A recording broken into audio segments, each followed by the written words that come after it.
No, Rand left China months ago. And it's not that kind of iron. Okay, yeah. August 24th, 1940. Japan invaded China over 3 years ago, and the Japanese have been fighting the United Front of Chinese nationalists and communists. The communist forces have practiced guerrilla warfare, but no longer. For this week, they attack in force.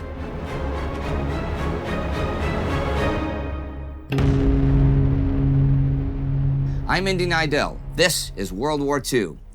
Last week, the British evacuated from British Somaliland away from the Italian invaders. Germany ran its campaign to destroy or neutralize the British Air Force over Britain, but the Luftwaffe took heavy losses in the first few days of the attacks. This week sees the beginning of Germany's Phase 3 of the Battle of Britain, the concentration of force on the airfields. On the 18th, among several attacks, Kenley is so badly damaged that a bunch of the planes there have to relocate to another field. The Germans do lose heavily this day, 71 planes to 27, and because of continuous heavy losses, they withdraw Stukas from all inland attacks. There is no attack the 19th, and British Prime Minister Winston Churchill says, "They are making a big mistake in giving us respite." He says that British bombers will continue to attack German communications and military installations, and the scale of these attacks will ever increase.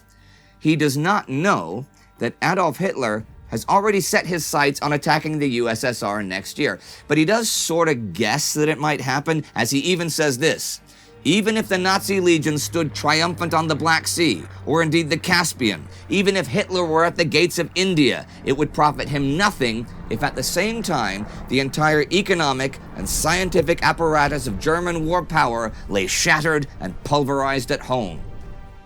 The next day comes his famous speech about RAF pilots. "The gratitude of every home in our island, in our empire, and indeed throughout the world, except in the abodes of the guilty, goes out to the British airmen who, undaunted by odds, unwearied in their constant challenge and mortal danger, are turning the tide of the world war by their prowess and by their devotion. Never in the field of human conflict was so much owed by so many to so few." At the end of the week, after 5 days of bad weather, the Luftwaffe try again. This time, their bombers have strong escorts, and the British have real issues breaking into the German formations. Manston airfield is ruined. The German losses this day are more in line with what the Germans had hoped for: 38 planes versus 22 for the RAF. However, that night, as the bombing runs continue, some German planes that can't find their targets scatter bombs over South London instead, in violation of orders to avoid this, and this may prove to be a serious error. Also at the end of the week, the British publicly announce a new special defense that will stop any German invasion force before it can make it ashore: flaming gasoline. 12 tons an hour is pumped through a dozen pipes and set ablaze to create a wall of flames on beach and sea through which no invader can pass. There is the drawback, though, that if the wind changes, huge clouds of poisonous black smoke are blown back over the beach, incapacitating the defenders. I mentioned the Americans, and there's other news with them this week. There is an American mission to London to coordinate policy. The first thing they do is to contradict the report from Joseph P. Kennedy, American ambassador to London, to Franklin Roosevelt of how devastating the German attacks have been. The mission is ostensibly just a mission about standardization of arms, but in actuality, it is the first staff conversation between the two nations, even though one is a belligerent and the other neutral. But, as Martin Gilbert says, both united in a common and ever closer purpose. Not only were British and American military, naval, and air matters becoming more closely interwoven, but in the sphere of intelligence, there was a growing need to share what was known. Paul Tummel, German intelligence officer who was actually a double agent for the British, as we've seen, sort of confirms Churchill's thoughts about the USSR the 22nd when he reports that Germany has been expanding its intelligence on Russia since June, increasing counterintelligence activities against Russia as well, and expanding its counterintelligence organization in Romania with specialists on Ukraine, the Caucasus, and Crimea. Western leaders are certainly concerned about what's going on in Eastern Europe, but they also are about East Asia, where these are dark days for Chinese nationalist leader Chiang Kai-shek, now that his overland supply routes from Burma and French Indochina have been closed. He also faces threat from within his united front with the Chinese communists, though. I'm going to backtrack a bit here. Now, last year, alarmed by the growth of the communists, the nationalists began trying to politically and economically restrain them. They used nearly 500,000 men to impose a blockade on the SGN base. That was where Mao Zedong, communist leader, was. SGN stands for Shaanxi, Gansu, and Ningxia, the provinces where this region was, with its capital at Yan'an. This was just to box the communists in, and relations between the two sides were souring, though nobody could let the public or the international community know that. They couldn't afford that. When skirmishes broke out at the SGN borders, they said the fighting was just local stuff, and the United Front was just fine. Rana Mitter actually explains this stuff pretty well in Forgotten Ally. Anyhow, the blockade was messing with the communist economy, and at the beginning of this year, Chiang had stopped the financial subsidy the nationalists were giving. The harvest of 1939 was bad too, and the price of food in the SGN was going through the roof. The communists are faced with a large and growing population and fewer resources.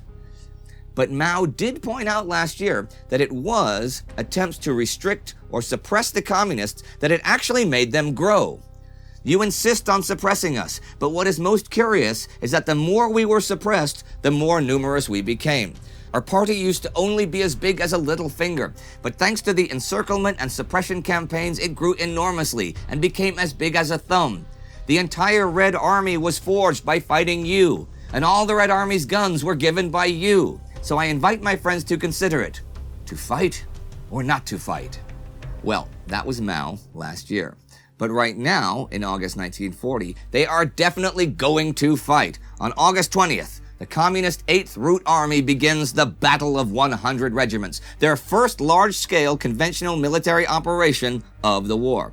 Now, the Japanese that had negotiated with Chiang Kai-shek earlier in the summer got the idea that the nationalists anticipated a communist insurrection if any real high-level peace talks were announced.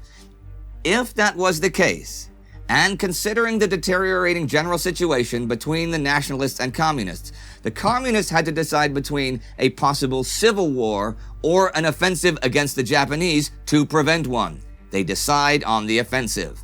The transport and blockade lines in Shaanxi were chosen as prime targets. Simultaneous attacks on small Japanese outposts and the transport link between them was intended to make the dispersion of pacification forces difficult. If successful, moreover, such an attack would compel the Japanese forces to abandon the more exposed outposts and to seek security in larger enclaves, thus leaving the countryside once again to the communist forces. The offensive was intended to create a diversion in the rear of the Japanese forces and to bolster Chongqing's morale, as communist sources openly boasted contemporaneously. The targets from the beginning are communication centers, railways, bridges, phone lines, and highways. Most of the smaller Japanese outposts are overrun by the end of the week. Apparently, Peng Dehuai, Communist Army commander, originally planned for 20 regiments, but by August 22nd, he found he had over 80 taking part, most without alerting him. Not sure just how true that is, though. And here are a couple of notes to end the week.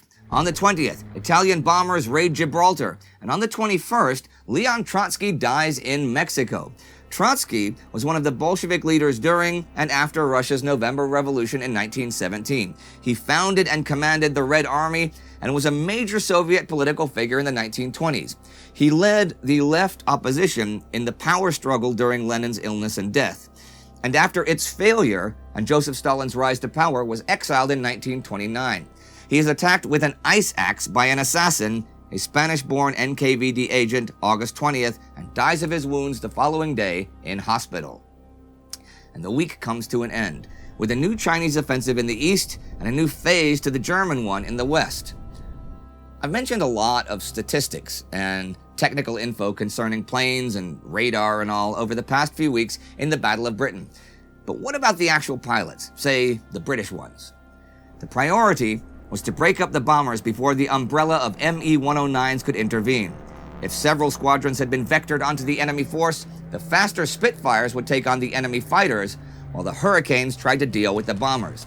Within seconds, the sky was a scene of chaos, with twisting, diving aircraft jockeying for position to squeeze off a rapid burst of gunfire, while trying to remember to watch out behind. Obsessive concentration on your target gave an enemy fighter a chance to come in behind you without being spotted. Some new pilots, when fired on for the first time, felt paralyzed. If they did not break out of their frozen state, they were done for. If you are hit, the biggest worry after that is fire. Flaming oil can cover your windshield, and the heat can jam the cockpit hood.